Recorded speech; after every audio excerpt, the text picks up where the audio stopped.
अडानी जी का दुनिया में डंका बज रहा है।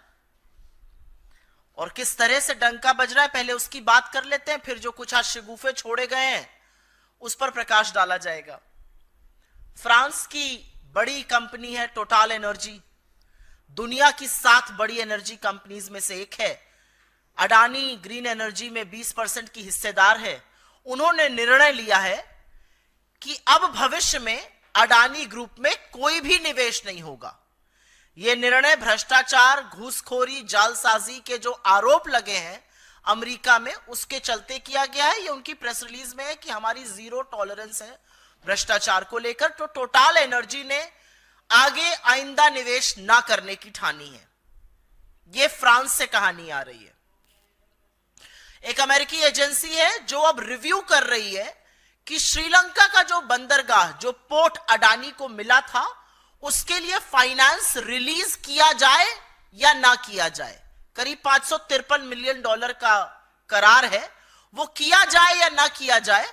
अमेरिकन एजेंसी ये रिव्यू कर रही है। श्रीलंका खुद अडानी पावर डील का रिव्यू कर रहा है और अलर्ट पर है।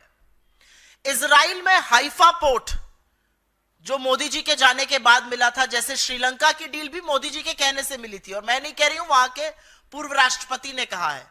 इजराइल मोदी जी जब गए थे, वहां से लौटे तो हाइफा का जो एयरपोर्ट, हाइफा के पोर्ट का करार मिला था, वहां पर श्रमिक जबरदस्त विरोध में उतरे हुए हैं अडानी के खिलाफ।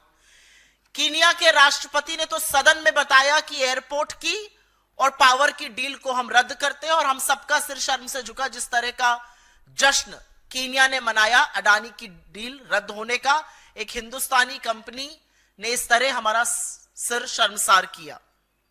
कीनिया में भी मोदी जी की कृपा से ही कॉन्ट्रैक्ट मिला था, यह बात वहां के पूर्व राष्ट्रपति ने बताई थी। बांग्लादेश की कोर्ट ने अडानी पावर डील के जांच के आदेश दिए हैं। ऑस्ट्रेलिया में पहले ही अडानी के खिलाफ जबरदस्त घोर विरोध और प्रदर्शन चल रहा है। स्विट्जरलैंड ने अडानी से रिलेटेड, उनसे संलग्न करीब 2617 करोड़ रुपए फ्रीज कर दिए हैं जालसाजी और हेराफेरी के आरोपों के बीच में। अमेरिका में तो डंका ऐसा बज रहा है कि वारंट इशू हुए हैं। तो हर ओर अडानी घिर रहे हैं, सिवाय हिंदुस्तान के। हिंदुस्तान में वो सेफ रहेंगे क्योंकि यहां पर नरेंद्र मोदी जी के रहते हुए उनका कोई बाल से बाका नहीं कर सकता है।